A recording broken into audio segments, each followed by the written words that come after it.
Hey, salut ami, bon jeudi à toi. Aujourd'hui, on va faire le lien entre richesse et nofap. Tu vas me dire quoi? Et oui, aujourd'hui, je vais te parler avec le livre Réfléchissez et devenez riche de Napoleon Hill. Avant ça, laisse-moi te dire, je te fais des vidéos tous les jours, tu t'abonnes, tu cliques sur la cloche. Bon, petit passage rapide. Alors, concentrons-nous sur ce livre-là. Il est très intéressant. Je l'ai lu récemment. J'ai mis du temps à m'y mettre parce que, bah voilà, la première partie du livre, c'est beaucoup de choses que j'avais déjà en moi et du coup, c'est un peu comme essayer de te regarder toi-même et enfin, c'est comme regarder un peu une histoire où tu connais la fin, tu connais chaque rebondissement et tout ça, donc c'est pas la partie la plus intéressante. Cependant, sur la deuxième partie du livre, l'importance de la persévérance, c'est que tu trouves toujours des pépites à la fin. La deuxième partie du livre, on va parler des motivations et d'un point qui est hyper important de ce qui nous pousse, ce qui nous met en énergie, en fait, ce qui nous met à l'action. Eh bien, il nous parle d'énergie sexuelle et c'est un point très important. Alors ici, je vais te mettre la liste, tu vois, des 10 stimulants et tout en haut, le désir sexuel.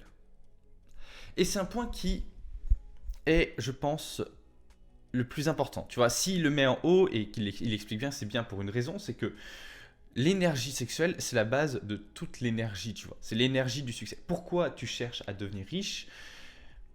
C'est pour avoir du sexe. Pourquoi tu cherches à être plus beau? Pour avoir du sexe. Pourquoi tu fais du sport? C'est pour avoir du sexe. Pour tout le monde, l'être humain est un animal qui va chercher à se reproduire. Alors, de toutes les façons possibles, mais il va chercher à le faire. Et l'une des façons qui, du coup, a plutôt bien fonctionné, c'est que généralement, ce sont les personnes qui, pendant plusieurs centaines d'années, voilà, c'était les personnes riches qui se reproduisaient le plus facilement, puisque les descendances, plus tu accumulais d'énergie, plus tu accumulais d'argent, etc., plus tu avais de chances que ta descendance survive. Donc, on est un peu conditionné pour ça. Ce que je kiffe là-dedans, c'est qu'il parle aussi de la notion de contrôle, tu vois. Et il y a un moment, tu vois, où je trouve, enfin, du coup, dans ce moment-là, ce que je trouve le plus intéressant, c'est que, oui, si tu passes ton temps à te faire dominer par ton énergie sexuelle, il explique bien que c'est souvent entre 20 et 40 ans où les individus le font le plus. Tu vois, ton énergie sexuelle, t'en as énormément et tu débordes d'énergie sexuelle et du coup, et en fait, elle est jamais mise à profit pour la réussite. Ce qui se passe, c'est que du coup, comme il dit, la plupart des personnes qu'il a constaté qui ont réussi ont entre 40 et 50 ans à peu près. Pourquoi? Parce qu'avant, ils dispersaient leur énergie. Et cette énergie, tu peux la garder, tu vois. Tu peux apprendre à contrôler ton énergie sexuelle. Et c'est là où je te parle du coup de nofap, de no porn, voire même carrément de rétention séminale. C'est un point qui est assez important. Je t'en ai déjà parlé de nombreuses fois sur la chaîne. Mais comment après quand tu as le choix, à force de t'habituer à avoir le choix d'avoir un orgasme facile, comment tu veux te battre pour avoir de la satisfaction personnelle, tu vois? Non, t'as juste à cliquer sur un bouton sur internet, hop, êtes-vous majeur? Oui, non, oui, allez hop, c'est bon, petite branlette, et t'as fini, et voilà, t'as repeint les draps, et tu te sens dégueulasse, et la chose que tu fais après, t'es comme une merde, tu vois. Oui, oui, j'ai connu ça. Et au final, ce qui se passe, c'est que après t'être branlé, tu vas pas commencer à faire des choses où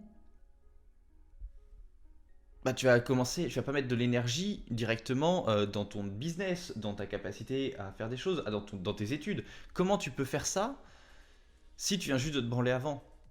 Non, tu viens de perdre toute ton énergie, toute l'énergie que tu pouvais mettre dans ta concentration, dans, bah, dans le fait de travailler dur, de persévérant, tout ça. Non, tu l'as perdu.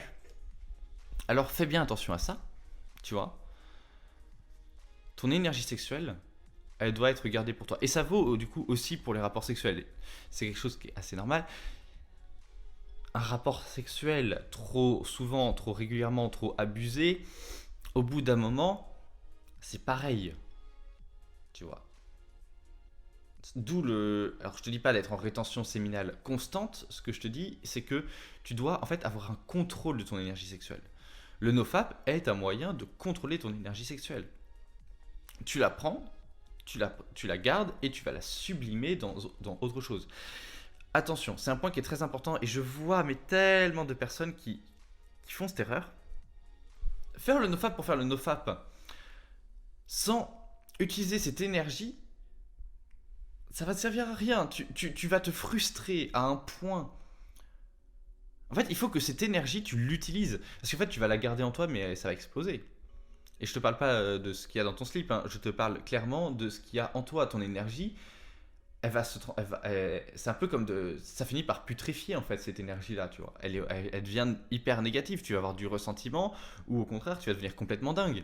Cette énergie, quand tu as de l'énergie, il faut que tu puisses l'évacuer. Alors tu as le choix ou être un masturbateur compulsif en mode déchet et du coup l'évacuer de cette façon comme la plupart des personnes le font, ou de l'autre côté tu as le choix ou utiliser cette énergie sexuelle et tu vas directement le mettre dans les projets qui te tiennent à cœur, dans tes rêves, dans ce que tu aimes, tu vois. Tu as ce choix, c'est ce que je te propose. Faut bien réfléchir à ça. Après, faut que tu trouves quelque chose aussi qui te passionne. Alors ça c'est un point qui est différent. Mais c'est sûr que si tu trouves pas, certains vont préférer utiliser leur énergie sexuelle pour l'art, pour développer leur imagination, des choses comme ça, donc ça fonctionne assez bien. D'autres vont faire ça, par exemple, pour créer dans le sport, tu vois, leur énergie sexuelle, ça va partir, que ce soit au niveau de la boxe, que ce soit des sports de lutte, de la musculation, peu importe, on s'en fiche. Tu as plein de possibilités pour évacuer cette énergie. Il faut que tu trouves quelque chose qui te plaise. Aussi simple que ça.